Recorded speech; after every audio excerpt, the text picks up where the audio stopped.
Assalamualaikum warahmatullahi wabarakatuh. Kembali lagi di channel Asta Mariatul, channel Ibu Guru yang selalu akan menyajikan materi-materi pembelajaran kelas 5 sekolah dasar. Kali ini kita masuk ke tema yang ke-9, subtema 3, manusia dan benda di lingkungannya. Pembelajaran 4, 5, dan 6. Simak baik-baik ya. Ya, kita mulai dengan kegiatan ekonomi. Ingat anak-anak, kegiatan ekonomi terdiri atas produksi, distribusi, dan konsumsi.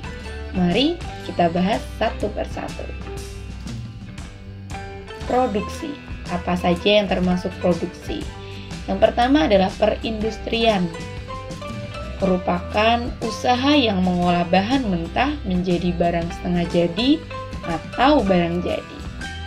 Berikutnya perdagangan. Jenis usaha yang kegiatannya mengumpulkan barang dari produsen untuk dijual ke konsumen.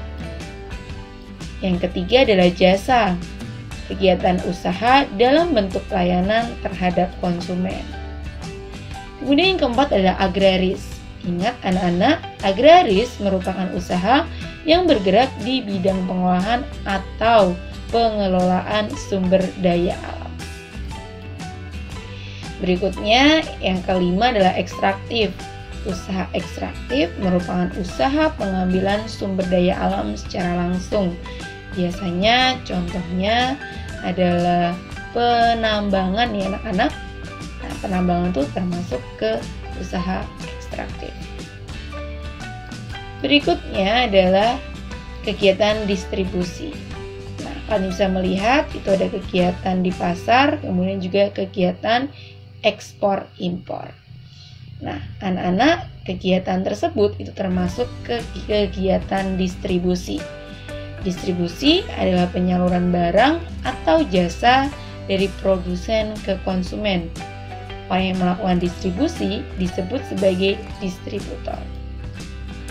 Distributor sendiri dibedakan menjadi 3 anak-anak. Yang pertama adalah pedagang besar, yaitu membeli barang dalam jumlah besar langsung dari pabrik atau produsen dan menjualnya ke pedagang kecil. Contoh pedagang besar adalah grosir, eksportir, dan importir. Kemudian yang kedua adalah pedagang kecil atau retail. Merupakan distributor yang membeli barang dalam jumlah tertentu dari pedagang besar dan menjualnya langsung ke konsumen secara eceran. Contoh pedagang kecil adalah pedagang asongan, pedagang kaki lima, dan warung kios. Berikutnya yang ketiga adalah perantara. Perantara ada beberapa macam. Yang pertama adalah agen, merupakan distributor barang atas nama perusahaan. Kemudian yang kedua adalah komisioner, mempertemukan penjual dengan pembeli atas nama sendiri. Upah komisioner disebut dengan komisi. Ketiga adalah makelar anak-anak. Makelar disebut juga sebagai broker atau pialang. Mempertemukan penjual dengan pembeli atas nama orang lain atau perusahaan. Bonus dari makelar ini disebut sebagai kurtasi atau provisi. Berikutnya yang ketiga adalah konsumsi anak-anak. Ya, konsumsi merupakan kegiatan yang ditujukan untuk menghabiskan atau mengurangi nilai guna satu barang atau jasa yang dilakukan secara bertahap maupun sekaligus. Orang yang melakukan kegiatan konsumsi disebut sebagai konsumen. Kegiatan konsumsi dibedakan menjadi yang pertama kegiatan konsumsi rumah tangga. Biasanya mencakup pemenuhan kebutuhan sehari-hari seperti makanan dan pakaian, rumah, listrik, ataupun telepon. Kemudian yang kedua adalah kegiatan konsumsi perusahaan. Biasanya perusahaan ini memerlukan bahan baku, tenaga kerja, dan modal untuk dapat tetap berlangsung. Kemudian yang ketiga adalah kegiatan konsumsi negara anak-anak.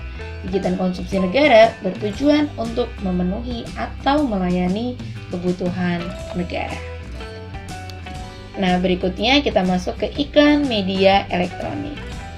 Nah, anak-anak, kalian pasti masih ingat iklan media elektronik dibedakan menjadi media radio, televisi, dan internet.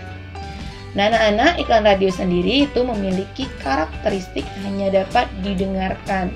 Suara dapat berupa kata-kata manusia yang diatur, musik, dan sound effect. Kemudian yang kedua adalah iklan televisi. Iklan televisi memiliki karakteristik dapat dilihat dan dapat didengar serta dilengkapi dengan teks. Yang ketiga adalah iklan internet atau media digital interaktif. Iklan yang memanfaatkan media elektronik untuk memberikan informasi kepada masyarakat. Bentuk iklan ini sangat beragam, anak-anak. Nah, kemudian unsur iklan elektronik, anak-anak. Nah, untuk televisi sendiri, unsur iklannya adalah suara, gambar, gerak, dan tulisan. Unsur iklan elektronik internet juga memiliki unsur berupa suara, gambar, gerak, dan tulisan. Sedangkan radio hanya memiliki unsur berupa suara saja. Suara ini terdiri atas kata-kata manusia, musik, dan efek suara. Nah, anak-anak, bangsa Indonesia terdiri atas berbagai macam agama, suku, budaya, dan adat istiadat. Namun, semua warga masyarakat harus tetap hidup rukun. Nah, berbicara tentang hidup rukun, anak-anak, berikut merupakan kerukunan hidup bermasyarakat dan berbangsa. Nah, untuk membinanya, maka ada beberapa upaya pemerintah dalam membina persatuan dan kesatuan bermasyarakat dan berbangsa. Apa saja? Mari kita bahas satu persatu.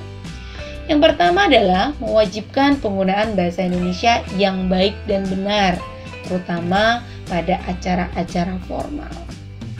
Kemudian yang kedua adalah mengadakan festival budaya.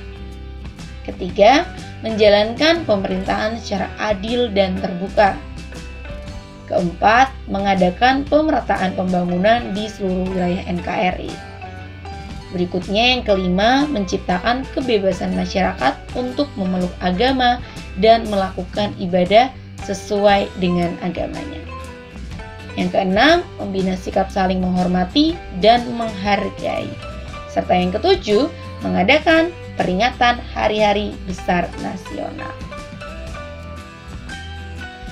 Nah, anak-anak, kita masuk ke materi SBDP tentang karya seni batik jumputan. Anak-anak, salah satu karya seni rupa daerah adalah batik jumputan. Batik jumputan sering disebut sebagai batik ikat celup. Batik jumputan adalah kain batik yang menggunakan motif hias jumputan yang dikerjakan dengan cara ikat celup. Nah, bagaimana cara membuat kain batik jumputan? Berikut adalah cara membuat karya seni batik jumputan.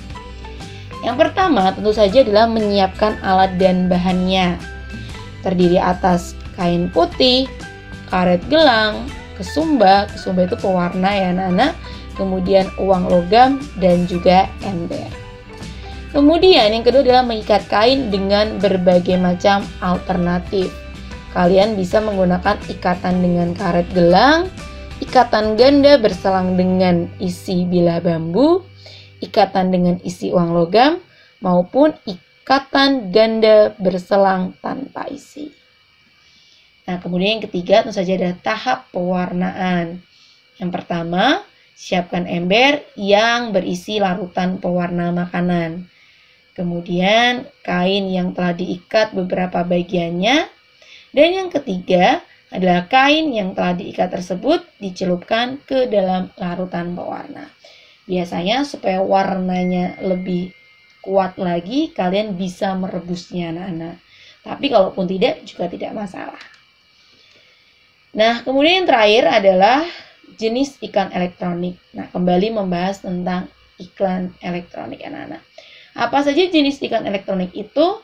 Yang pertama adalah iklan komersial atau commercial advertising, yaitu iklan yang bertujuan memberikan tawaran tentang barang atau jasa. Kemudian iklan perusahaan atau corporate advertising bertujuan meningkatkan citra perusahaan di masa mendatang.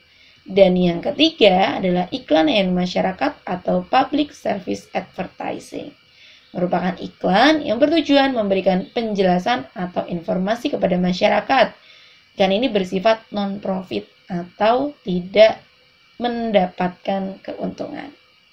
Nah, itu dia anak-anak materi kita hari ini. Semoga bermanfaat. Kita kembali ke video berikutnya. Wassalamualaikum warahmatullahi wabarakatuh.